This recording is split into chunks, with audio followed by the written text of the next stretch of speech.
So it's my pleasure to introduce today's speaker, Zach Perry. Zach is from Reed College. He got his bachelor's and master's degrees from Oregon State University in horticultural science and botany. He grew up in Portland, and then after getting his degrees and doing a lot of work at the Agricultural Research Center at Oregon State University, he returned to Portland, where he was involved in planning a restoration project for the Reed College Canyon. Now, that's a picture of it, and I went to college at Reed, and it looked a lot different than that then. But after he was involved in planning the restoration, then Reed turned around and said, how about doing it for us? And so he's been doing it for almost 20 years, and he's here to talk to us about that project. Great. Well, thanks, you guys. Thanks for spending your afternoon with me. So, as mentioned, I've been managing a restoration effort at Reed College, and I'll kind of get it set into frame kind of where that is for people that are less familiar with where the college is. But essentially, the Reed College area is a green space in the center of our campus, and I'll go into a lot more detail to get kind of our bearings. And then essentially my goal would be today just to kind of discuss some of the methodology and the reasons for kind of engaging this space and some of the physical barriers that we had to overcome to kind of get to a functional wildlife area in the center of Portland, Oregon. So.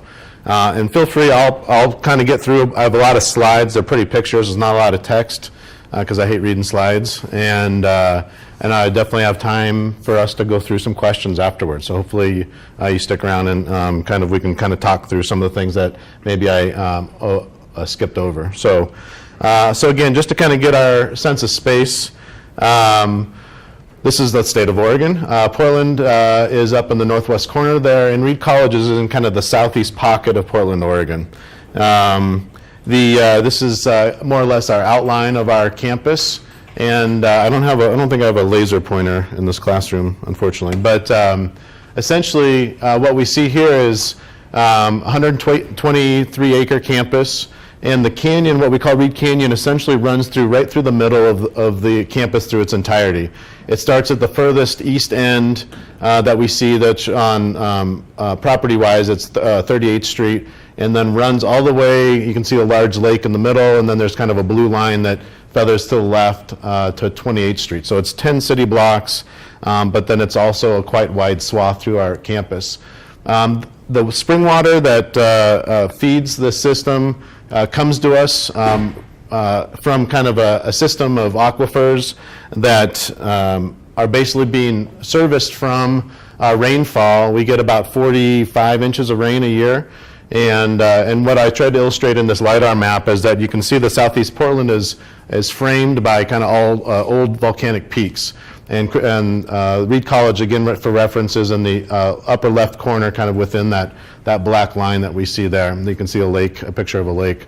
So all these old volcanic peaks define the watershed and the drainage, and that should be fairly obvious. And so rain that falls and is allowed to percolate into the soils to the left always are going to be draining towards this larger river system that we call the Willamette River on the left, because we're in a big valley. And then what happens, though, what's very unique about this particular area of Portland, Oregon, is that we're beneficiaries from the Missoula floods. You know, the floods came all the way through this area, scoured out the Columbia Gorge, and down the Willamette Valley, and also out to the Pacific, and deposited lots of material. So just to the east of Reed College, where it says kind of Crystal Springs, there was a huge gravel deposit. Oh, thank you. It's better than me pointing. Thank you so much. So essentially, basically, this is, again, just for reference, this is Reed College in here. This area, anything, and I tried to outline the drainage up here, as you can see with this line. Things that fall outside of this purple line to the bottom drain to this lower system called Johnson Creek, and then any water that's allowed to kind of come into the soils this direction comes in here. What I was trying to get at with the Missoula flood story is that in the flooding, the series of floods that kind of inundated this area, the water came obviously all the way up into this space, and we can see some of that defining slope through here, and it deposited huge loads of gravel. on our soils. And so as the water moves through the ground, it tends to, of course, seek the kind of easiest route and surfaces in southeast. So there's actually a couple of series of springs in here, but the biggest one is right at the edge of our property. And just to kind of give us a reference, I'm using this slide to kind of start looking, again, Reed College is right here in this slide. This slide is a more recent slide, but it defines the fish migrations even within the city of Portland now. But this is the Columbia River, which we are familiar with even in this region. This slide is not of high quality, but I thought it was very valuable because for most of you might know that the work that you guys do that involves watershed restoration does come all the way heading west and ties into the Columbia River Basin, which we have here, and then comes down to the edge of Oregon to Portland, and then eventually out to the Pacific. Reed College is right about here. And so the effects of the work that you guys do here, ironically, dictates and affects the work that I do in my region. I can do everything I want down in this area, and if we have the potential for contaminants or other materials moving through the system, it doesn't matter what I do. It's gonna not allow fish migrations to get up into these upper reaches.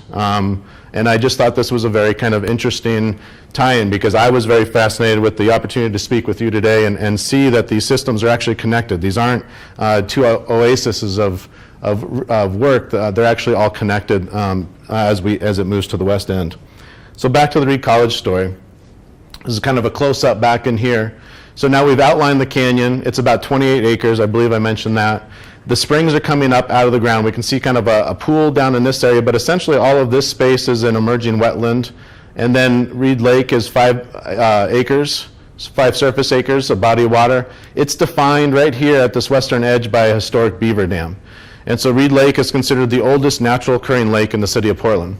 And it always has been. It was there before I was engaging this restoration effort. And then essentially through with that beaver dam impounding the spring water, the water was allowed to kind of migrate through a headwater forest and then go down, as if you remember the slide, it then goes into the Willamette River. The Willamette River is one of the few systems in North America that flows north. And then that river then joins with the Columbia River. So that's how all of these systems tie into each other. This water, as it comes out of the ground, is 54 degrees Fahrenheit year-round. It gives us about 7 CFS every day. So we go through a drought season similar to what you guys are experiencing right now. We have just as much water today as I do in January when we're getting that large rainfall amount. So the springs actually have some sort of ability to self-regulate flow. We don't see a huge uptick of outflow from Reed Lake during our wet season because the aquifer system, as I have had a chance to study it, but it seems to retain more water in the winter, and then the soils release that water for us through these dry summer months. So the restoration effort, my story at Reed Canyon basically came up, as Bev mentioned, started in the late 90s. And I had just finished school with horticulture and botany degrees, and I was asked to kind of participate in a study of the canyon. This was an area of campus that had been left for fallow, if lack of a better word, but essentially it had been managed. There's certain activities through the years where there might have been burning or some weeding efforts, but it was essentially one day a year. And you can imagine if you only engaged a wooded space once a year, the invasives have a great ability to move in and kind of take control. So the college perceived to have, as you just look from afar and you look into a 30-acre woods that hadn't been really touched for 85 years, it essentially had a plant problem. And I was able to help them kind of solve some of the logistics about approach. And that's something we talked about a little bit more in detail yesterday with the class, but how do you start the process of breaking apart a project into manageable units? I think is a very important kind of first step. And then also putting that approach into language that everybody can understand. It's really easy for academics to kind of talk and used all the kind of the correct terminology to talk about approach and restoration efforts. But what I was trying to deal with is try to sell this project to the Board of Trustees and city officials about why we wanted to engage this and why it would be worthwhile spending money. And so what this restoration document highlighted was, who lives here, who should live here, what kind of problems do we see, how do we approach those, and essentially the magic question was, how much will it cost? And so we knew that we had, they had done some impounding of the Beaver Dam. We'll talk about that in a little bit. They kind of solidify that for alternative use down in this system. And they had essentially kind of cut all the trees down through the years. And again, Reed College is about 100 and going on 10 years now. And so the early days, they just basically logged it out and ran, it was a farm, so they kind of ran cattle down to the edge. And so you can imagine that sort of disturbance and then kind of letting it go really set the opportunities up for all these urban invaders to come through and start moving into the canyon space. Just for reference, these are all private residences that surround the canyon edge. This is an old community garden, which has now been developed into a dormitory. And then this is kind of our main part of our campus for all this academic buildings. And then I think I didn't mention, but as we started to address the problems or the issues in the canyon, with the barriers that the college implemented in here in the late 20s, it really prevented free flow, obviously, from the lake to this lower stream system. And in that restoration strategy, one of the low-hanging fruit was we just needed to reconnect those two systems. With the removal of that dam that they implemented, this creek now was then recognized as the last free-flowing stream in the city of Portland from its source to the Pacific Ocean. And so we had hopes that if we did a little bit of engagement and repairs to this area, that we could potentially see fish someday. And that was kind of what we built this project on. Let's see. So essentially, this is kind of reminiscent of what all of the canyon looked like.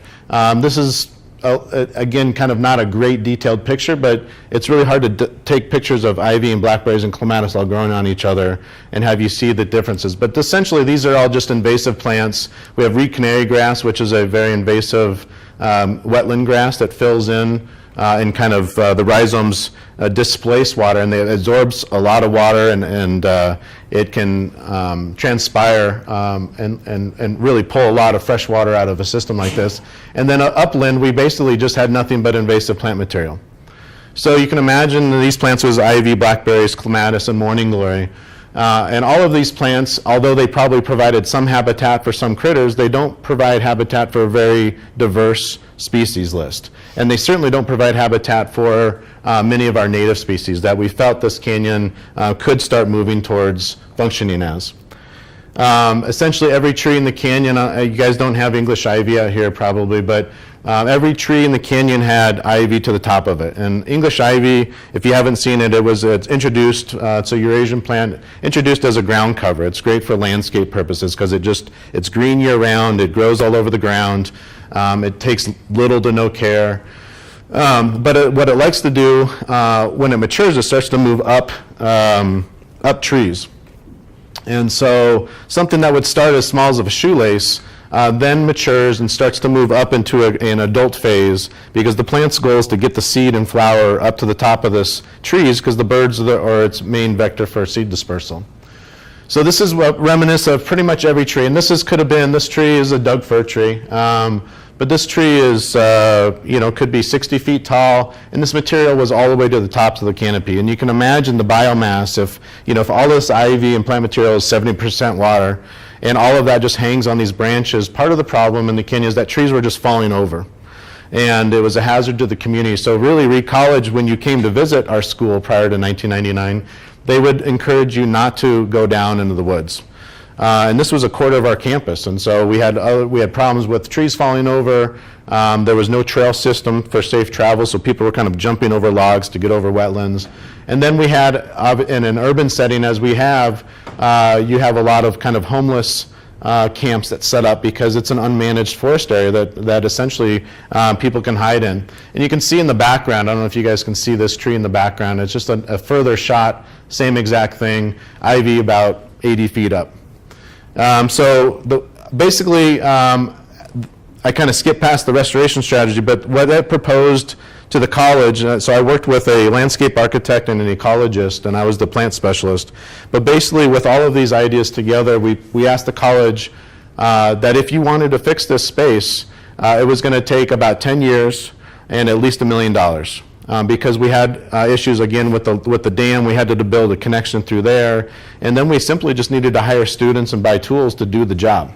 The school looked at that restoration strategy, and that's online if you guys wanted to read it. It's a very simple document, like I said, because it was written for anybody to read. The college looked at that document and they said, this is a good time for us to kind of engage this project, but really we want it done in 5 years. And as Bev mentioned at the beginning of the talk here, they turned around and asked me if I would implement that restoration because I was most deeply involved in kind of the monitoring and suggestions of how to manage this plant material. And again, at the time, it was really just a plant problem. And so, and I accepted that position, and we set forward on starting to kind of remove these invasive plant materials. And I promised them that we could do it without the use of herbicides. And so we'll talk about approach a little bit, but essentially the first thing I can do is just start cutting the ivy back. And so this is essentially, I'm just girdling the ivy off this tree. Everything above this cut dies. Everything on the ground still survives. And so what we do then is we start moving in with volunteers and students, and it becomes a ground battle. We can start ripping this stuff out and be persistent in our efforts if it's something that the community feels comfortable engaging. Nobody's going to want to get up into this space, and I wouldn't want, frankly, anybody kind of messing with large debris like this. But this seems pretty easy to kind of engage in, and ivy is a fairly shallow-rooted plant. The other plants I mentioned, morning glory and clematis. This is a clematis vine.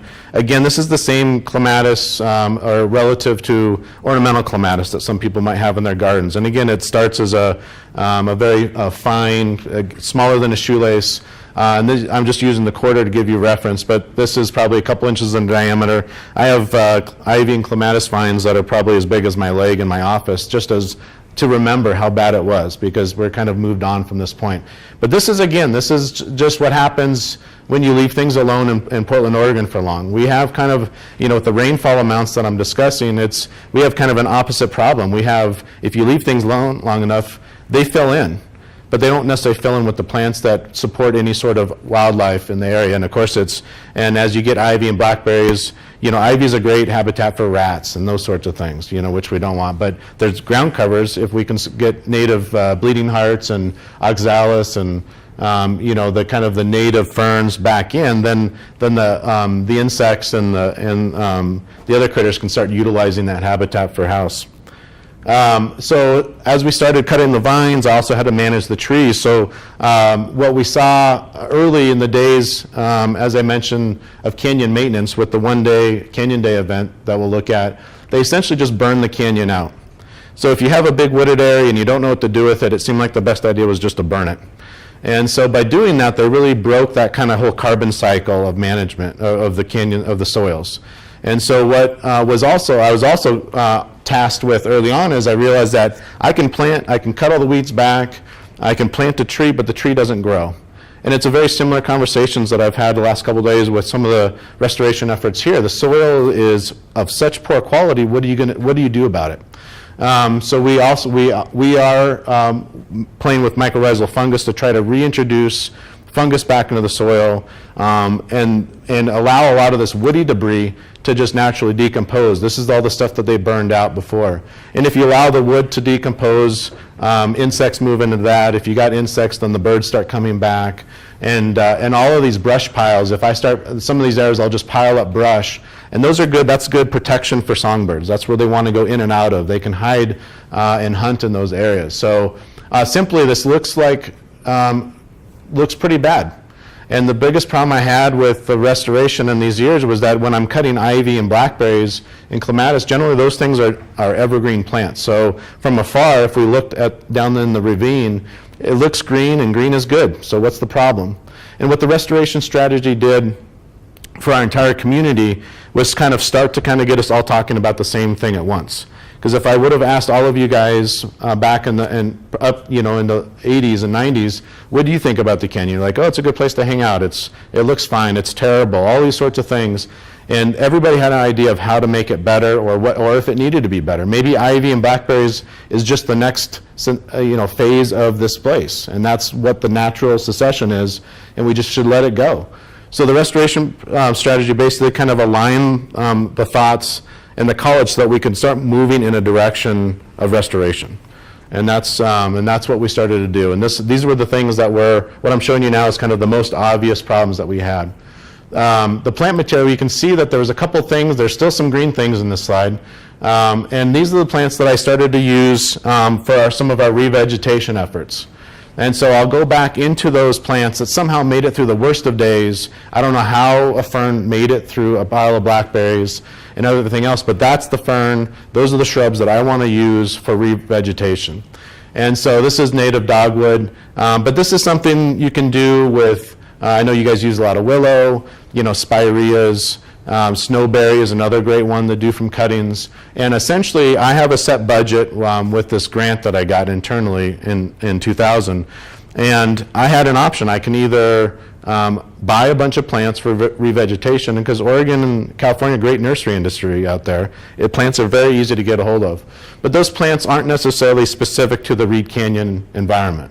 And I was very concerned about introducing ferns and shrubs that were from California into this little microclimate and having them struggle in the soils that we had. So I figured if somehow these plants made it through the worst of days, I should use those to reintroduce back into the canyon. And so we certainly grew some out, but a lot of what I did is I just stuck hardwood cuttings in everywhere. And especially on a steeper slopes, you can essentially take most of all these cuttings, and I have a list of them, but I listed some out. But you can just take a stick and stick it in the mud, and it will grow. And essentially what I was starting to mimic was some of the behaviors of what I saw with the beavers in the area. Beavers chew on willow, they chew on spirea and dogwoods, they build their dams, all that grows. I'm like, well, if that works for them, I don't see why it wouldn't work for me. And so that's what I started using. This is Pacific 9 bark, which is another one. It's just a stick, and it is important, I didn't talk about this yesterday, it's very important that you put the stick the right way up. I did a lot of experiments in the greenhouse where if you take cuttings and you put them upside down, they still leaf and root out, but they all kind of start moving opposite and they fail. They use so much energy trying to reposition their system that they end up kind of dying. So and then I generally, when I have these root cutting or these stake cuttings, I'll make an angle cut at the bottom so I can hand it to my students and they wouldn't know which way is down, and then it penetrates the earth a lot easier as well. So it kind of simplified that, but it took a little while to figure that out.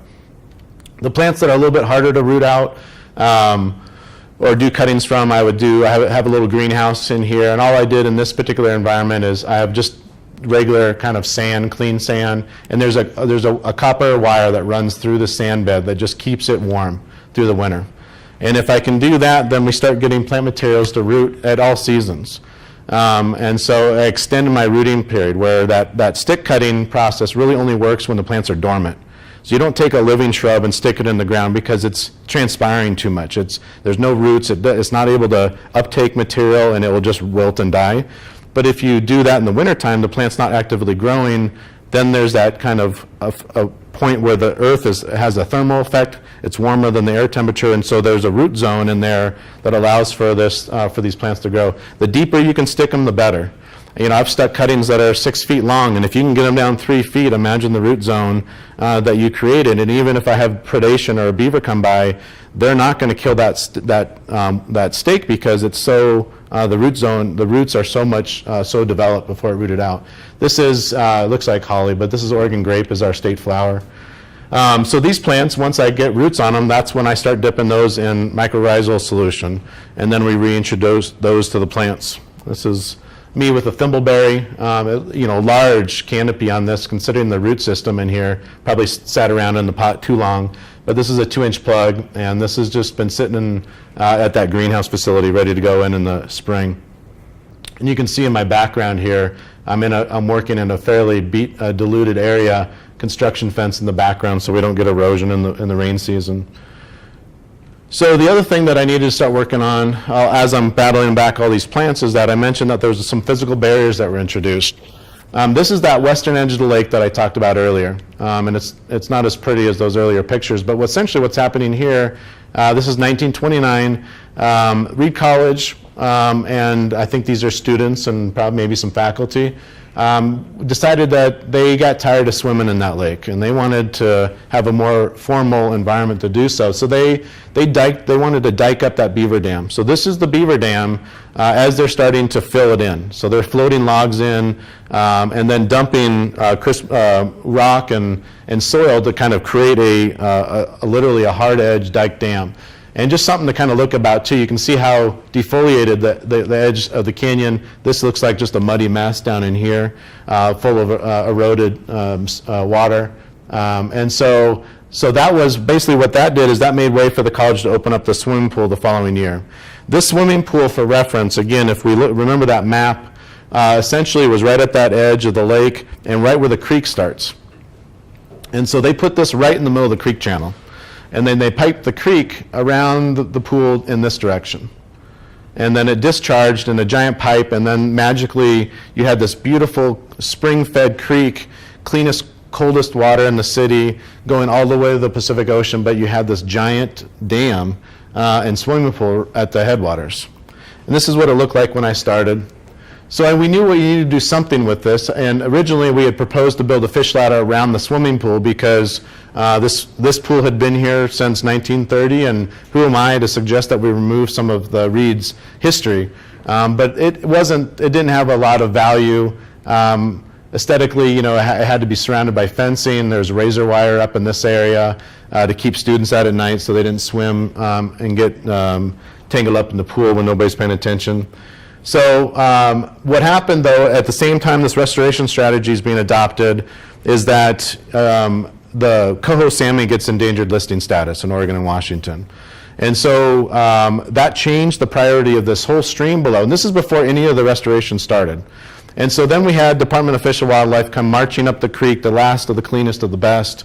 And they get all the way up to the creek and they see this giant pool up here. And they said, well, how long has this pool been here? And I'm like, it's been here forever. And they're like, we don't like this pool because now we're worried about this old concrete in here leaching chlorine into that lower stream channel because it was pitched up above the creek outfall. And so they said, Reed College, this pool's got to go away. You can, you can reline it, you can leave the pool here, but you got to re-pour the concrete or get rid of it. But essentially, relining this pool was a $35,000 cost, and we were already trying to kind of figure out what we were going to do with this space. And so by deciding that we were going to get rid of this pool and essentially save that cost, we started to kind of work to remove this kind of blight in the middle of our campus. And again, for reference, here's that earthen dam that's in the background. Reed Lake is back in here. It's hard to see in this picture. But we had to bring out a lot of heavy equipment and start reconstructing the stream channel, essentially, from the historic photos that I had. And so this is the beginning of this fish ladder. The lake's back here. It comes through here. We basically did about a 120-degree turn at the bottom, or at kind of the beginning of the fish ladder, so that we could start slowing the water down, so it wasn't just a big chute coming off the lake. And if we could slow it down, then we could start using this natural material. And so I just used the concrete for that first 40 feet, just to kind of provide a channel. But we really didn't want that to be the look of this space, so we started to create these kind of ponds and steps and weirs, we call these, with the trees, sticks and stones. And so here essentially is, we have an example of Doug fir trees that I'm using as the weirs. They're stacked 3 tall like this, and they're buried about 5 feet in the bank on either side. And if they're buried underwater, the thought is, like you can see, this is actually opening day of the fish ladder. This is January 2000 right here, 2001. And so the water, this is just rainfall filling these pools post-construction. This is literally the first water going through. And as the water, you can see as it covers the log, it's thought that there's not enough oxygen underwater to decompose the organic material. So the logs essentially act as a concrete channel. This is what it looked like a couple years later. We can see that we're starting to get some of the vegetation back on the edges. The alders and some of the pioneer species that we introduced are starting to take shape. So we got the fish ladder going, but then all of a sudden downstream, we kind of realized that was a big mess. This is the first place that I saw fish on Reed campus. So again, this is that channel heading west. this creek, if I told you we had 7 CFS coming out of this creek, that's a fairly small streams flow that's coming through. And that channel, if we could get it back to about a 6-foot width creek, it's a nice, probably about 4 or 5 feet deep. But this right here is about 16 feet wide. And of course, as you widen the stream bed, the water column gets more shallow. And so this is an area where actually we saw kind of our first 2 fish, which was pretty exciting coming up, and they were stuck on a gravel bar in this particular area. And so we had just built this beautiful fish ladder the year before this picture was taken, but fish couldn't even get to it. So we spent I had to get some permits to do some in-stream work, and we started doing some stream restoration by hand. This scene is dark, and we're also under a building, which provides additional challenges. But essentially, we started putting the stream back in its channel using natural wood. This is logs in here. I did a lot of bioremediation using fungus in this area because I can't grow plants, so I wanted to start using mushrooms to start rebuilding the soil quality. And so essentially what's going on in here, it's hard to tell, but I've got burlap sacks hanging over these logs into the creek, and they are wicking water because the whole area is lined with burlap.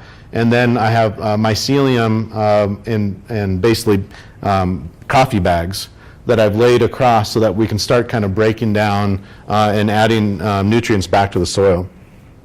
The other thing I was doing, there's the building in the background. It's a little hard to tell, but and the willows are starting to take off in here. The other problem is I'm still trying to tighten the stream up a little bit. And I started doing the thing 3 years ago after seeing it in Utah where they were using Christmas trees to do stream restoration. And I thought it was just an amazing idea because here we are in Oregon, it's the Christmas tree capital. And even here, and I'm sure it happens in Montana, you kind of have your tree and then what do you do with it after you're done? You burn it or you toss it, and we have to pay extra to recycle them. So I started collecting trees from the Reed College community, and we had drop spots on campus. So as long as it wasn't covered in tinsel and it wasn't flocked or have ornaments on it, I'll take it. And I started using that to kind of rechannelize the creek, and I'm cutting the bottom off the tree. I shave down to the trunk 1/2 of the tree or a third, and I lay it flat in the creek. And then I'm basically I'm pointing the kind of the branching upwards, and as the needles dry up and die like this one, that's great food for the macroinvertebrates in the system. And then as the organic material in fall comes drifting down the creek, these trees capture that and start impounding organic material naturally and allow us to start planting more cuttings tighter on the stream, which was too wide. You can't stick cuttings in the creek, but as it tightens up, I can start using that propagation method in what was formerly open water. And then it was starting to kind of silt up. In Utah, what I saw they were doing, it was a lot larger system than mine, and they were actually daisy chaining Christmas trees out and creating eddies by floating these booms out of Christmas trees and then creating backwater, which is great habitat for salmon and those sorts of things as well. It seemed too easy. There was so much great material out there that everybody was throwing away that it made sense for us to start incorporating into our restoration efforts. Early on in the canyon, once we started kind of developing a trail system for restoration, I got a lot of calls from teachers that were wanting to kind of see what an urban watershed looks like. And this is me a long time ago.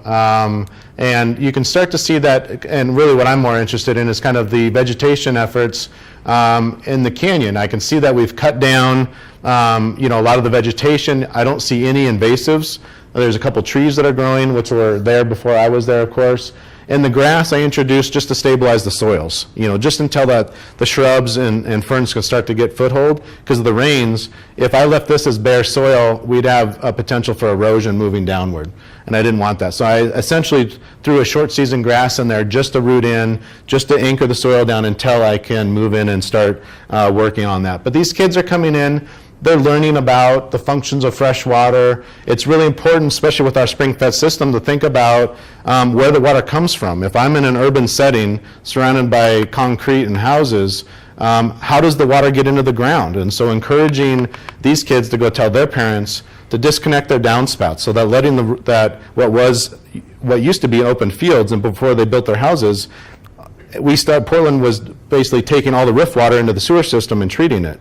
Well, if they can disconnect their downspouts and let that rift water go into their yards, they would show up essentially in this canyon if they lived upstream above the canyon area. So that was a great message, washing your car on the lawn. Those are all things that I promote for our community because they can see where the water goes and the benefits of that in our community. So these guys come in, they do nature journaling. This group of kids is doing a macroinvertebrate sampling, so they have a little ice tray where they're collecting bugs in the creek and identifying them, and they're telling me if they're sensitive or tolerant to pollution, and that's how I can identify, I can tell you the water's clean, but these are the critters that tell us that the water's clean. If they're insects that are tolerant to pollution, then there's probably contaminated water. If they're sensitive to pollution, then that means the water's pretty clean. I was working with a group, they were doing a fish release.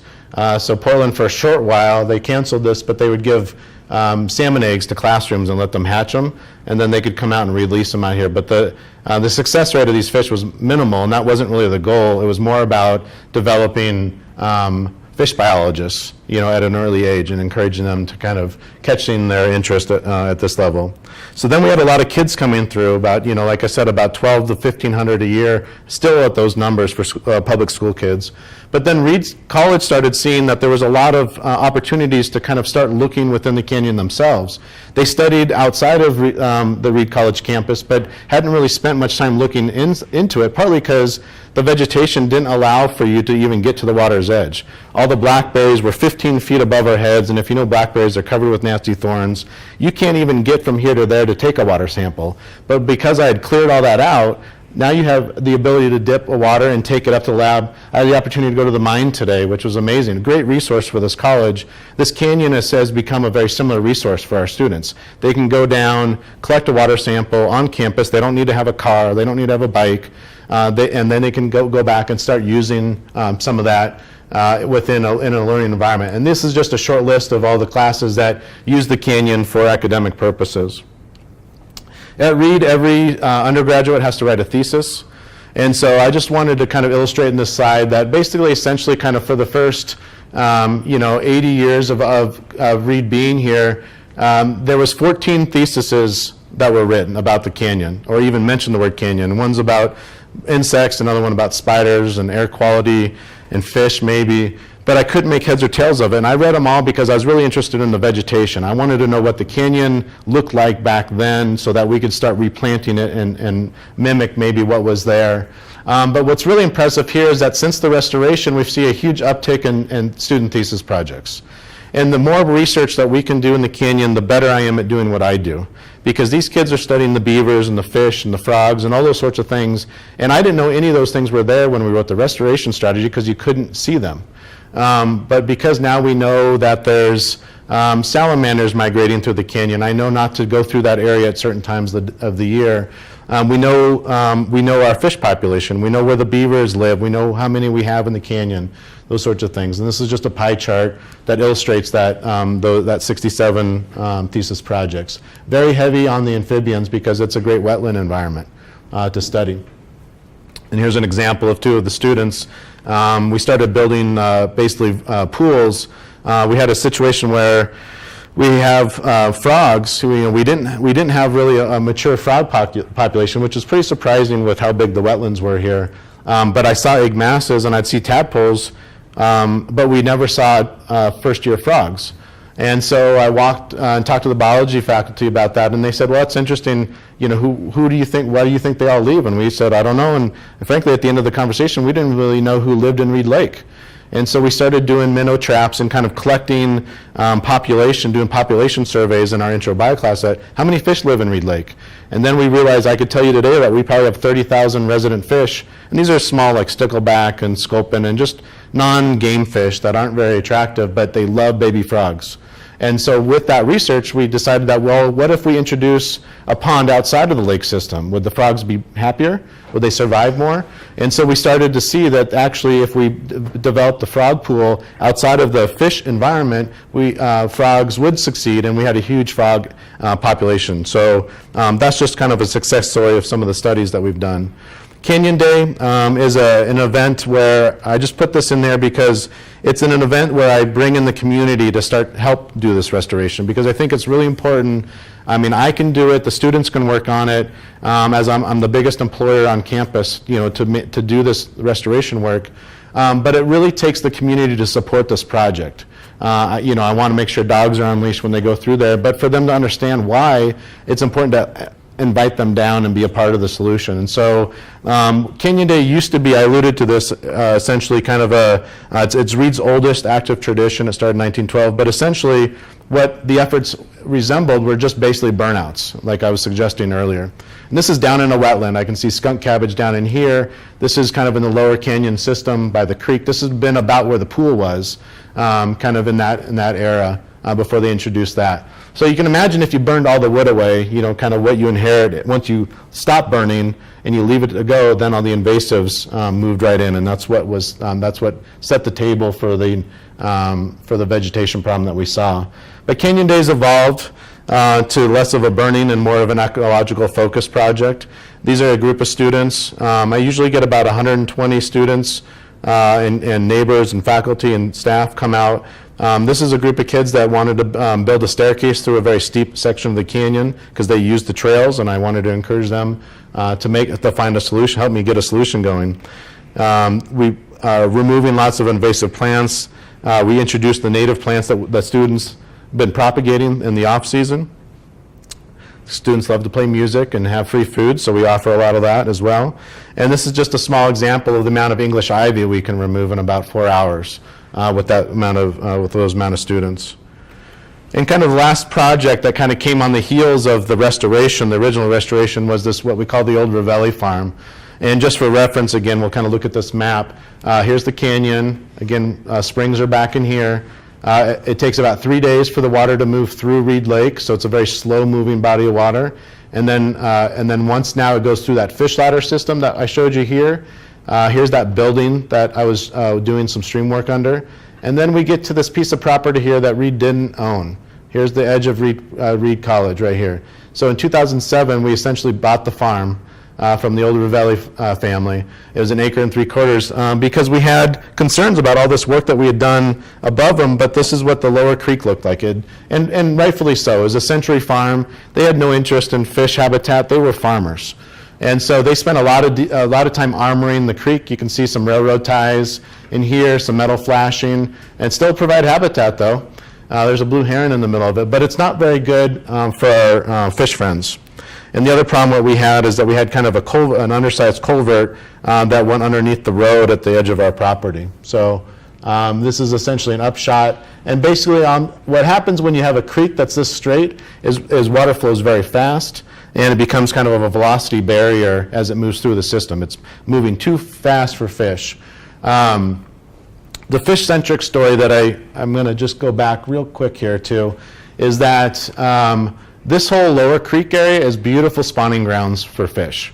And we knew that going in. I had to do a pebble count where I measured the size of the pebbles, because if they're too big, mama fish, when she comes in, she gets on her side, she can't dig the nest if they're too large or too embedded in silt. If they're too small, they just kind of float away, and she can't use them to cover her eggs back up. But and ideally, when we're designing this whole thing, we have the Columbia River and the Willamette Rivers coming in here, and these big fish are tired. They just swam about 97 miles from the Pacific. Columbia to the Willamette, now they're up into our system, and they're just about beat. And so they find these beautiful gravels, and they smell it out because you have this beautiful spring source back here, and then essentially, hopefully, they lay their eggs. And those fish generally guard their nest. The coho certainly sits there. She sits above her nest for a couple days before she dies. She dies. Hopefully, she can decompose naturally in the creek, which feeds the eggs downstream. And that's the end of that. But what happens is those eggs hatch.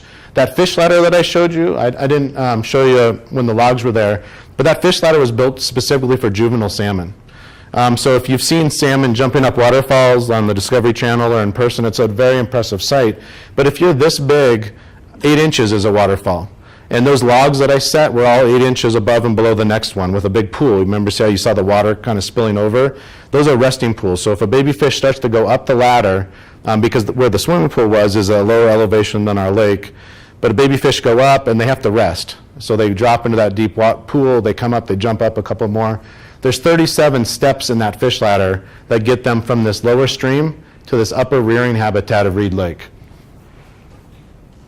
So that's the fish story. So we got big fish usually coming up big fish will come up through a culvert like this in the city, but juveniles won't.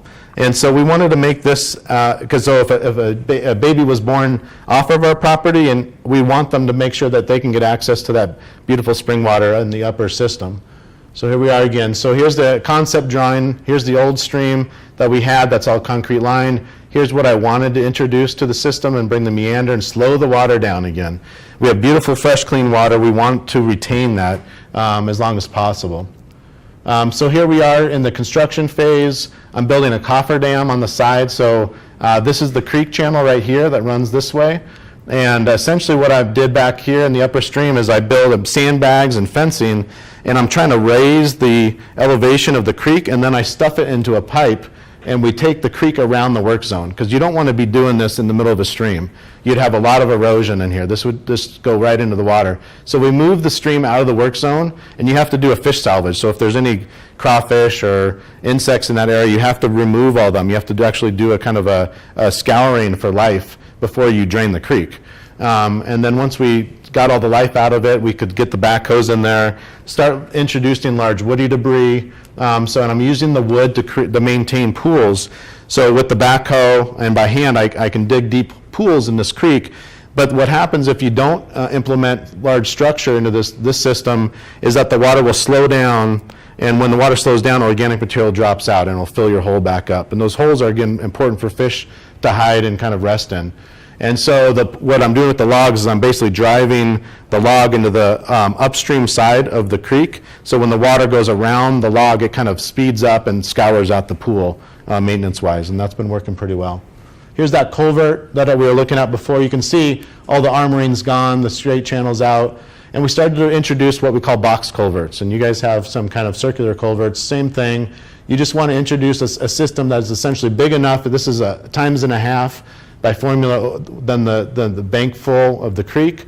And you want fish to be able, juveniles and other, to be able to swim underneath the road in this area without seeing a change in velocity of flow.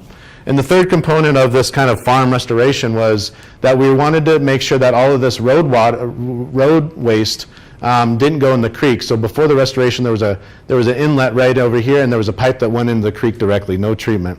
And so this is a stormwater retention swale that we use a lot in the city, and these are curb cuts. And so what happens, just like you guys have copper, a lot of copper in the soils here, I have problems in an urban setting because there's copper in brake pads.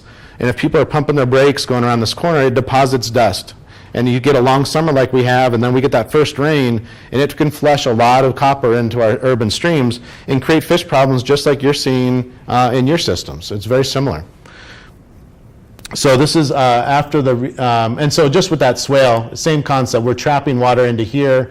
There's rock bars in here that slow flow. So water comes in here and it rests, and then it drains out. It's kind of a sharp soil. We add a lot of sand, and then the water is allowed to kind of percolate back through and go into the water table and go to the Willamette kind of below our system. And there's thought about, does this become a kind of a toxic environment because you're trapping all the metals? But it might in 50 years, but it's also better than having all this go back in the stream. We can always dig that out and remove it if we had to. This is what that farm property looked like shortly after the restoration was done, which ended in 2010 and the re-veg started. This is what it looked like last summer. These are all willow cuttings and alders that have come in. And then essentially I just wanted to kind of go through the last couple slides about some of the wildlife that's come back. The owls are back because we've had smaller mammals. The salamander is a great story because we know from those thesis projects where they breed, where they migrate to, so we're very sensitive about their locations when we're removing vegetation. Baby ducks are always good to see. They always make people feel good. Our state animal, the beaver, is the champion of the canyon. It was here long before I was here. It built that lake. Remember, Reed Lake's the oldest natural crane lake in the city. So we try to work with the beavers. This is an environment where beavers can be beavers. They fall trees. This is a tree that I planted in that fish ladder system. It's okay. I mean, part of my planting strategy is to plant so that the beavers do thin out this forest. What's interesting now, and it doesn't really illustrate in this picture, but I planted all these trees. We have a requirement after you do a restoration. The mitigation part is introducing the vegetation. This was dense with grasses and sedges, ferns and all that, and they all kind of died back, partly because all the plants were introduced at the same day. And so when you have a canopy that grows up at the same time, it really creates an environment underneath a tree canopy that actually becomes a negative impact. There's a lot of shade and not a lot of structure. A healthy forest has an upper canopy, kind of a middle canopy, and a lower canopy, but if you plant all the plants in one day, you end up having kind of a uniform canopy, and everything else kind of suffers. And so having the beavers remove these trees is actually a blessing for me. And because I can't do it because it's near the creek, I have to start getting permits to remove trees like these. They're building dams in the canyon with that woody material and actually building the lake surface bigger than it was, which is good. We have room to grow. Baby beavers, we had a thesis, like I said, 2 years ago that studied the beaver population and where they go after they are born. Beavers are very territorial, and so having the beavers move out. They don't overpopulate Reed Canyon. Frogs, like I mentioned, we have a huge explosion of frogs now because of the pools that we've created. The otters have come up because we have migratory fish accessing the fish ladder in Reed Lake area. There's some steelhead for us that showed me for the first time. These are actually the first 2 fish I saw on the fish ladder. These are wild fish. You can see they still have their adipose fin. And so this is probably the 2 most documented fish in my system. But they're basically coming up, moving up into Reed Lake. Steelhead are kind of exploratory. They actually will move into a lake, but when they do, they'll meet this guy who comes up and hangs out because the lake is covered with freshwater mussels. But if we didn't have fish, we probably wouldn't have otters. And so having this kind of succession, to me, seeing that the canyon is successful is not based on fish, but it's seeing that it is continuing to diversify every year. You know, if I had 1 fish, it would be great, but now that we have steelhead and we have coho coming up and we have Chinook now coming here, I don't care how many we have, but the fact that the numbers are increasing is better than being stable in wildlife population. We have fish, which means we started to attract more bald eagles to the environment, and this is just an impressive salamander. This is our giant salamander.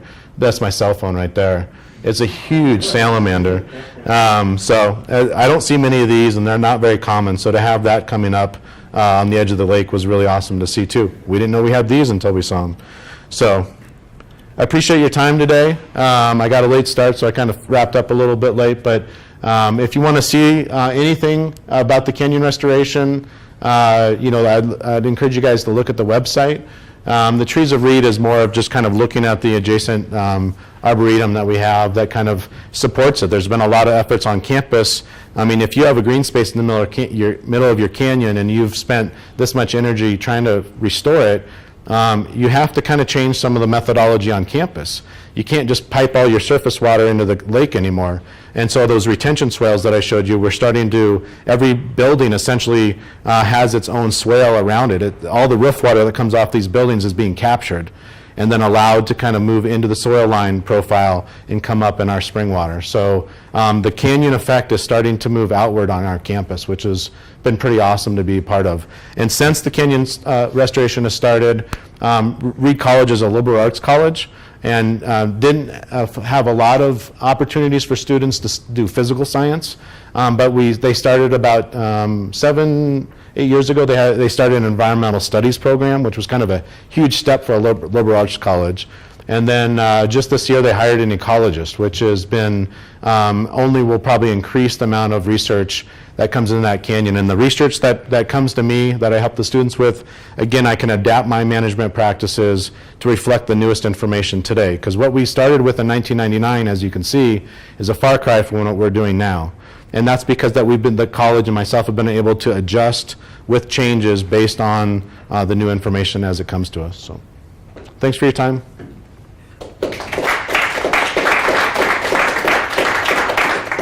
Questions? Yeah, I know Reed gets a lot of rainfall, but what if you have an extraordinary storm event? How does this system handle that? And the swales and everything else? Right. The swales do pretty good. I think what we'll see, like some of our newer construction, like our parking lots are really important to capture stormwater. So those swales, those will fill up. We basically, any new construction, we factor in kind of a 50-year flood rain event, and those are the size of the swales that we introduce. So they're a very substantial part of our landscape. Within the canyon itself, I'm not going to really make up a story here, but the springs somehow have a way of self-regulation. And so when it rains a lot, I don't see a huge uptick of outflow from the lake, which is pretty surprising. It also means we don't have a lot of direct flow into the lake. So a lot of the springs, springs are very interesting to me because it's kind of like a sponge. The water that's being released could be rain that fell yesterday, it could be rain that fell 100 years ago, but it's just the way in which the aquifer is releasing this material. But the retention, and that whole ridge line that I showed you early on about defining our kind of our drainage, our watershed, that's about 8 miles to our east. And so that's how much of the city we collect. And luckily we don't have, I know areas that have problem with flooding have direct points of inputs. And we don't. We're purely being fed from these springs. And we also have taken kind of the discharge of surface water off line into the lake. So Old Reed, as any college would, they just kind of took surface water and put it in a big pipe and dumped it in the lake. But we've taken those out and put all the retention swales in. And so that's really helped regulate that. But I've never seen the parking lots overflow. The lake, what I didn't mention, there's the fish ladder, and this is very important. So our springs do kind of change. Our historic low flow from our springs is like 4 CFS. And if our high flow is like 8 CFS, that's a pretty significant change in a system this small. What happened then, like after we opened the fish ladder, I realized that first spring we had a heavy rainfall, and I did see an increase going through the fish ladder, some discharge, but not a lot. But in a channel this wide, it makes a dramatic change with the minimal inputs. And we realized that could become a barrier for these juvenile fish as they're trying to move up to Reed Lake. So with the old pipe that used to go around, because when they built the swimming pool, they had to do something with the spring water. So they had a 200-foot pipe that they put in to take water off the lake and kind of throw it behind the pool. And that pipe was still in the ground, so I just went back to that inlet of that pipe and raised it up a little bit. And so with the hydrologist, we kind of worked on surface water and amounts, but we know that if we did have within that 4 to 8 CFS, on the high end, it starts to build up on that land bridge that we saw being created. And if it starts to build up on the land bridge, it starts to go through that old pipe, which is separate than the fish ladder. So the fish ladder is designed to take the first 4 CFS off the lake. And at a historic low flow event, it's still max flow. At a high flow event, it's still max flow, but so now we have all this extra water going around it. And then they come together just before that building that I was showing you where we were doing some stream work. So there is, I guess I kind of talk back and forth, but there is some change, but we manage that by having an excess, like a diversion channel to the fish ladder. Yeah, in the back. Yeah, you? Me? Kind of a dumb background question. No, I don't think so. I'm curious how people define success Uh-huh. in this kind of restoration project. Yeah. I know you touched on maybe healthier water cycle, diversity, and things Yeah. like that. Is there sort of definitions sort of in the background? Is there a way to I think that, operationalize that? yeah, I don't think, I don't have a clear answer, because that's, I think, really going to be defined by your property owner. What do they, we set out originally in 1998, 99 with a goal, and that was to kind of manage the vegetation. So by definition, maybe we succeeded at that, and that's all that people expected. But I think when you look at the fact that we have had fish, we hoped we had fish when we built this fish ladder, but we knew we weren't going to have fish if we never built a fish ladder. So we kind of set the table and hoped they came. But the fact that, I think you did mention it, but I mean the fact that we continue to see more and more usage of native wildlife every year, I would define that as a success. And people ask me, how many fish do you have? And I said, I don't know, we don't count them. Because really at this point, I'm not going to say that 12 fish is better than 3 fish or whatever. It doesn't matter. What's more important is that we're seeing a more diverse native use in an urban setting like this. So restoration, I know Robert spent some time yesterday defining the terms of ecology, and restorations is one of those words that we all just kind of throw around really easily because it's warm and fuzzy and we kind of conjure up good ideas with it, but it's not a restoration effort. I'm not restoring this wooded area to pre-colonial times. There's no way to do that. So I tend to use the terminology rehabilitation. We're taking something that's sick, we're making it better, and by definition, that is our success story. You know, it was heavily degraded, and we know that based on the water samples that we took, the soil samples that we took, and the wildlife monitoring that we did. And when we can kind of lay that out and kind of checks and balances and look at that again, and I do have 15 years of water quality that kind of shows us the natural heartbeat of that canyon about nitrates and phosphates and all the things that can contaminate an urban waterway like this. Those things are improving, and the fact that we continue to see more usage, I think really to kind of, you know, that is how we're defining success in this program, is wildlife use, science, the fact that people can use this space and they couldn't before, that's success. And it goes far beyond what we originally wrote in that restoration strategy. If you read that restoration strategy, it's so old I don't even reference it anymore, but I think it's a very important part of this story. But if you read it, it wouldn't tell you anything that you see today because it wasn't part of our original goals. The canyon has kind of grown beyond our concept of what it could be. Thank you. Yeah, for sure. Yeah.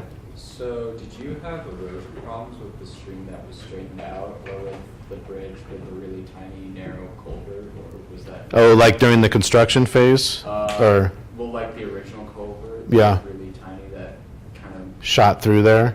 Well, it's concrete, you know, there's nothing, you know, they basically, in that particular picture, you know, they had armored the bank, so there's no soil to grab. You know, but on the back end of that, when you stick a 6-foot creek through a 18-inch pipe, it shoots out the back end like a fire hose. And there is probably erosion issues downstream because the velocity increases so much through there. That's why it's really important when you do some stream reconstructions that you having the slow water helps with that. But we didn't really have, even with the rainfall we had, we were fortunate with the light adding the grasses and those sorts of things kind of early on. That really helped. I wanted something that grew fast and was cheap to put out. And that grass really seemed to kind of help us. Not to say we never have erosion, but we certainly never have plumes of soil moving through the system. And the lake moves so slow. If there was some reason, some sort of turbidity or erosion up in the lake that was stirred up by something, as I kind of quickly mentioned, the water takes 3 days just to move through that 5 acres. And so if there are sediments, it's actually kind of generally entrapped in that lake, which is good because it means the water as it moves through the spawning grounds is very clear of sediment. Yeah. I hope you guys can see it someday because it's hard to capture a project like this in slides. But it's an amazing project to walk around and you can see how it integrates into the city and really is an example nowadays for little kids and adults to kind of start to see kind of the effects of restoration in their own city. And again, it's something you don't have to have a car to drive 30 miles to. It's a very valuable resource as a learning tool, I think. And the college has been able to allow me to adjust some of our management practices and our goals because we know more about it than we did before. So, yeah, Robert. How do you, when you say actually you can actually share the story for it's how if that restoration is working in their own place, how do you actually reflect back to the older times? Do you actually tell them what it was before? Do you show them also pictures? What is a good way to do that? This is the best way to show it because I could go through like 100 slides of how bad it was. But when you have a classroom out there, that's the most difficult. Even with our incoming freshmen, like you guys have new students today, and it's hard to tell them what the college looked like 50 years ago or 10 years ago or whatever it was that you did. And so they just see it for the first time. So all the freshmen that just rolled up on the campus, they think it looked like this forever. And so it really, part of my job as much of a restoration manager is also to be an advocate for this space and to take the time to meet with our students. I give tours to the parents and parents weekend and orientation weeks and those sorts of things. But sometimes if I'm really struggling with the interpretation of how bad it was, I do have like a little 3-ring binder. You know, maybe nowadays I can carry an iPad, I guess, or something like that. But for me, visuals are the best. I could tell you how bad it was and on about ivy in the trees, but unless you see it, it really doesn't register for a lot of these kids. And these kids are coming just like you have from areas from all across the country and the world, and they may not know what ivy looks like or that it's bad and blackberries are fun, you know. So that's probably my biggest challenge nowadays is to is to remind people how bad it was. Because some people are like, why are you working? Why am I here? Because it looks fine. You know, like, why do you have to have a manager? Because it looks okay to me. And so I have to like defend my efforts because they have no idea how long it's taken to get here.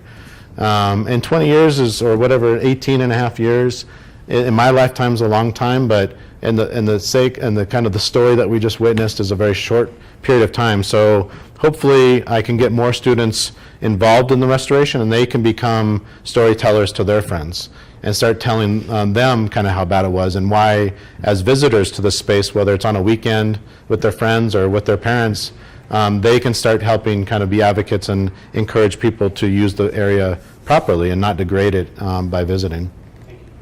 Yes. Yeah, or I'm sorry, yeah. Joe. Yeah, Joe. Joe. Yeah, you had your hand up, I'm sorry. So did I understand that the lake is the result of a historic beaver dam? Yes, sir. So could you talk a little bit about how stable an old beaver dam might be? And also, do the beaver now use that lake, or are they mostly working the flowing water portion? Let's see, the stability part.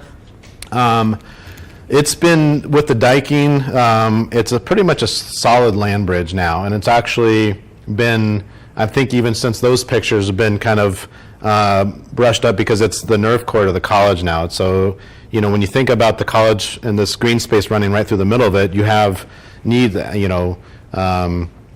steam, you know, we have heating, cooling, we have telephone and internet that all has to run across the lake somehow.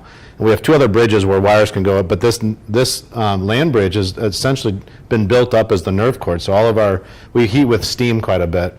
Was it before you were putting all of that stuff Yeah. in, was it a stable dam itself? I mean, did Yeah. the dam mature and become more stable over time? Or? It's a good question. We can't legally plant large trees on it because, you know, they're fearful if a big tree uprooted, it would rip the dam open.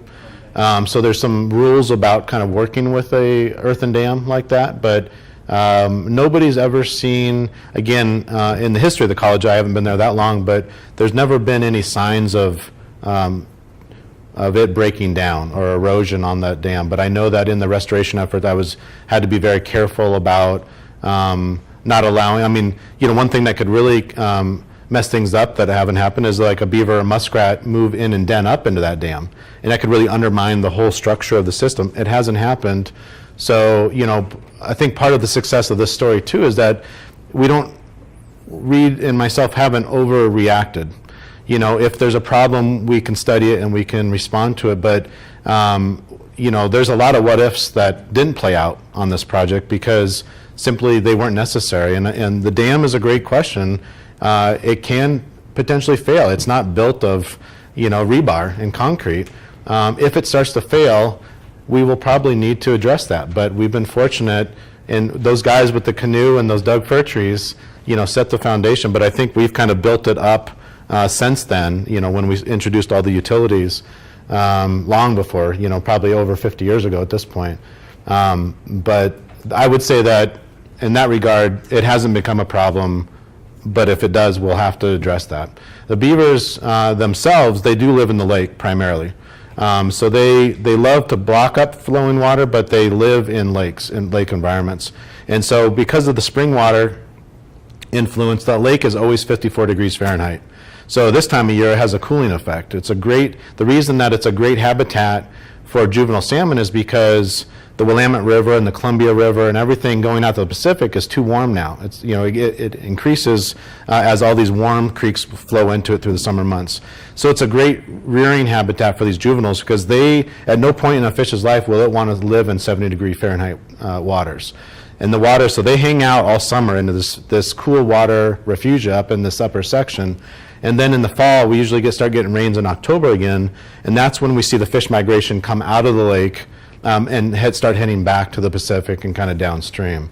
But the beavers, what I was trying to get at is the lake doesn't freeze like you might have here. And so I imagine here you have frozen bodies of water, and the beavers build lodges on top, right, piles of sticks and whatnot. And in Portland, in this particular system, they build dens. And so they use the trees as the roof of their den. and they undermine that, which does cause some problems with failure of trees in the lake. But that tree now is habitat for turtles and otters to eat their fish, and for baby fish to hide, and for diving birds to look for baby fish. And so there's that kind of, it's just a tolerance of that. The lake, as it comes out of the ground, you know, you can imagine it's just running on the surface. It's a wetland. And then as the lake, as we looked towards the image, towards the west, the lake gets deeper, per, you know, every 10 feet you walk, the lake gets another couple inches deep. And by the time it is at the westernmost point near that earthen dam, it's 15 to 20 feet deep, and over kind of a short period of time. And the beavers, from what I've monitored, are all living at the deep end of the lake. And there's only so much real estate. And we had this question with students earlier, if the beavers overpopulate, and what happens when you have too many beavers. But beavers by nature are very territorial, and so they tend to kind of kick their young out downstream if they have too many. It's not like nutria that kind of overbreed and kind of will overgraze. Beavers have seemed to very much naturally kind of be in balance in their environment that they're at. And I am introduced as a plant specialist. A lot of what we are learning, I mean, I'm learning just as much as the students are. And what I think the canyon restoration is a reflection of the college, myself, and the students continuing to learn and adjust our practices based on new information. And again, that's the key. So I'm not a beaver specialist, but I know a lot about the reed beavers. And I know, you know, how many beavers we have. We had a young lady do her thesis project on the population of beavers in the lake. And we also know then that as they kick their juveniles downstream, where they go, because we took DNA from several beaver sites in nearby green spaces, and we saw that reed beavers are related to some of these beavers, but not to these beavers. And so we have a sense of kind of the migration of our beaver population. Since we are at the beginning headwaters, we can only assume that they're going downstream. But what I've seen in the last 2 years is that the beavers are moving up into the wetlands, building those dams, and actually flooding more of the wetlands and making that deeper, increasing habitat for them. So we're seeing the beaver population come up. But that's been a blessing in disguise too, because that early picture of the invasive weeds that I showed you, it's kind of ravine and green on green. That reed canary grass is absolutely a nightmare to control. And there's I went to a conference that's just about reed canary grass control. And the take-home message was you have to flood it for 2 years and then you drain it and burn it. And I can't do that because in a city we can't burn. And I can't change the water flow because it's an open waterway to the Pacific. And so there's rules about that. But the beavers can do that. And so what happened is that the beavers built a dam right into that reed canary grass area, that wetland, that you and I could have walked across essentially on the rhizomes. And with that impoundment came the waterfowl. And the waterfowl just nipped at the meristems of that grass over and over again, and that grass has gone away. So it's, again, I'm not an expert at the beavers, but again, if we can monitor it, I think we can make good decisions, and that's really what we've been doing through the years. I mean, I try to, the re-veg stuff is a slam dunk to me. I can propagate plants. I know what native plant communities would attract certain wildlife. I've done things where we string up lines in the canyons and so that the birds poop specifically in certain areas with the seeds, so they introduce more of that material into the canyon. You know, all of the other stuff I've honestly had to learn and partner with other people. And I talked about this when we had a lot more of the restoration students, but I don't claim to be a specialist at everything. But what's most important is that I'm comfortable and willing to go engage professionals all across the city and outside the city and bring them in, and we continue to learn from each other so that we can both build our projects up. And this is what essentially what we've been able to pull together from a large pool of professionals through you know, an 18-year period of time. So yeah. So you have in the room somebody who knew the pond 54 years ago. I mean, yep. Right? That's Fred. There he is. And I knew it 40, I guess, you know, like 40-something years ago, 50 years ago. And we could wander around the canyon. We didn't have any trouble doing that. There were trails along the edge. And Yeah.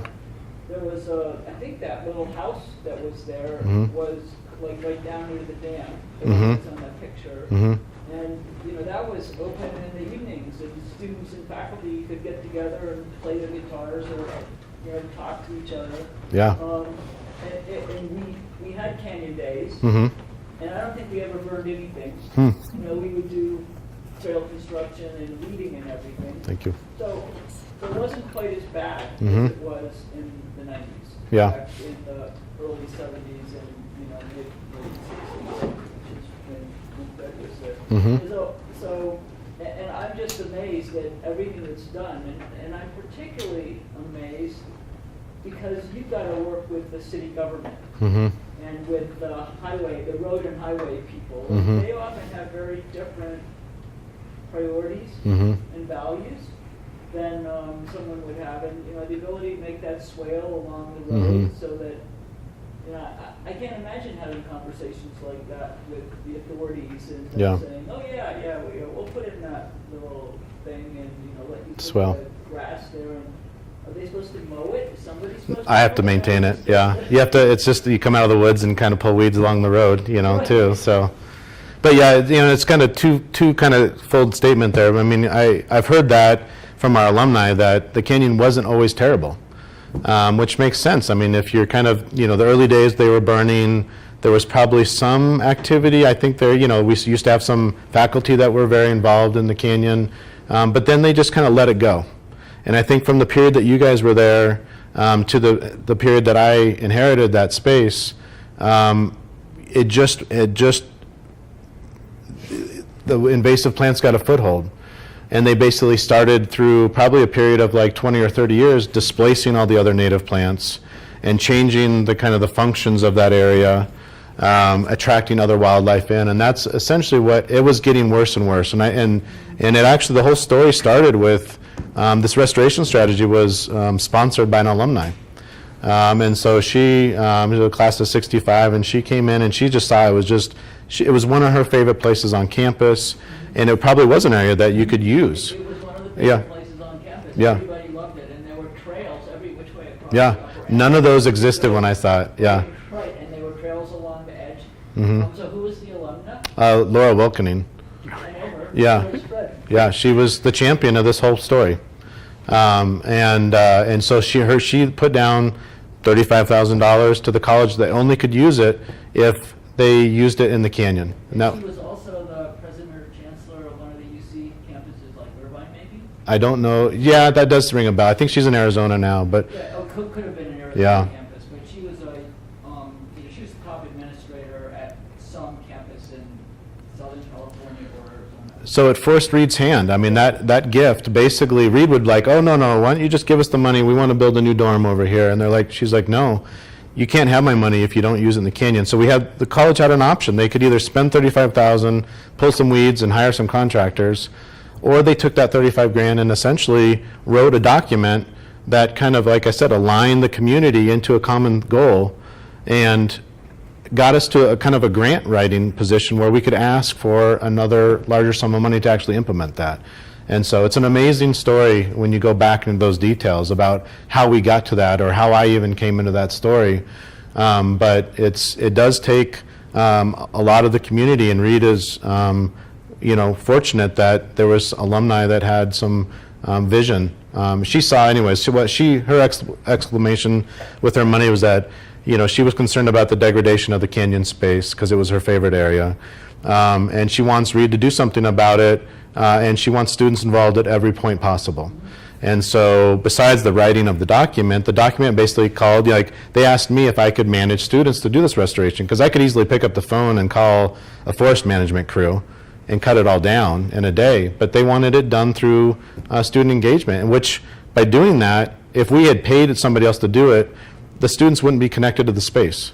And so here we have all these projects that I can show you today of students that had built the trails and the bridges from 15, 20 years ago that are able to come back and revisit the space and realize that we're not losing ground, which I think is very empowering too. So, and then working with the government agencies, that's a huge part of my job, is other than actually implementing the restoration, it's getting community and city agencies to work together to help us do that. The city actually paid for that swale. And so that was an amazing, we paid for that culvert and the whole stream alignment that I showed you, but the third component with that stream, or that swale area, the city said, we'll pay for that, it's their road, it's their contaminant. Sure, if we can do it on your, it was kind of like, you can use our property, if you guys want to build this, you can use our property. And oh, by the way, we're going to be doing the stream culvert right next to it. And they were very excited to put their name on this project. When you get to a level of success, it gets easier to make relationships because more people know about it. So, How much money would you estimate that Reed actually has spent since you started on this project out there overall? well, there's a lot of like the fish ladder, for instance, a lot of cost, but some of that was paid for. Department of Fish and Wildlife gave us some money retroactively for that. But all of that included, or just Reed's input. Yeah. I would say that we're probably approaching now close to $1 million, which was the original grant. I was far from it at the eclipse of the 5 years that they gave me, because the fish ladder itself was a couple $100,000, but half of that was given to the state gave us some of that money reimbursement, and besides that, I didn't show you anything that cost anything. Student wages, that's my biggest expense is student wages. My annual budget right now, so after that 2005, the money ran out. Like the grant was over, and then what happened in that 2004 was that the faculty went to bat for the project because I was only hired for 5 years to do that restoration. And then I had this gentleman, Bob Kaplan, who was a biologist that did all the frog experiments, and he was like, oh, next year we're going to do this. And then I'm really excited about doing that. I said, I don't think I'm going to be here next year. The money's gone. And so apparently he went to the president's office and with some other faculty, and they insisted that the canyon continue forward. There's all this research occurring in the canyon that the president didn't know about and the board of trustees because it was kind of happening in the shadows. So then after that period of time, I was asked by the board of trustees of what it would cost us a year to implement or continue. So I had to figure out kind of like how do you factor that in? But I had done the formula with the restoration strategy. I know how much an acre that I think it's going to cost us, and I could downgrade that because we'd done most of that kind of heavy lifting already. I'd say my annual budget right now is $37,000 a year. And that's student wages, I can break that money into supplies, like shovels and machetes, plant material and student wages. I have like 3 line items. And I can move the money around however I want. So I can buy lots of plants, but I have less students to plant them. Or I can propagate more plants and hire more students, which means I can propagate more plants. And so that's free. The plants are free. Student wages is obviously just a great opportunity for our community. I think Oregon's paying our minimum wage is close to like $11.75 now, which is great. Anytime that kids can get work study money and work in the woods like that and be a part of their community, that's a cost, but it gives back so much. Hopefully these are kids just like Laura Wilkening that will remember the canyon and think that maybe it's something worth giving back. But I'd say that it's funny because now I'm in charge of the budget. But for those first couple of years when we were building fish ladders, the checks were going to the admin office. They weren't coming to me. So there was a lot of I was spending a lot of money not paying it. But now I'm accountable for that $37,000. But so if I've done, it's been 12 years since 2005 times 37,000, we can start doing the math like that and then just kind of overlay that over a couple hundred to build a fish ladder. So Does that include your salary? that does not include my salary. So that 37,000 is mostly student. It's probably 85% student wages. Microrizing the Yeah, but I buy a bag this big, it'll last me like 10 years, It's like, yeah, and that's been built. That was an old woodshed off one of our houses. I mean, I do everything on the cheap as much as possible, but it also means I can hire more students, which I think really is been the best success for me is to have, again, if I hired 5 staff and we were just the Canyon crew, it wouldn't be as valuable to our institution and our community. And the fact that I'm able, like currently right now, I think I've got 30 students working for me while I'm here. And they're out there pulling weeds and working on the trails and doing all that sort of stuff right now. And those are kids that are today developing management skills because I'm not there. and the teamwork, that sort of stuff. And these are all things that are very important for the workplace. And just like you guys have opportunities, again, keep bringing up the mine because I just went through it. It was a beautiful project. But that's real life skills that these kids are going to be able to apply outside of school, which I think is really more valuable just than the cost of a fern or some tools in the mine shaft, kind of a thing. So So thank you very much. thank you very much.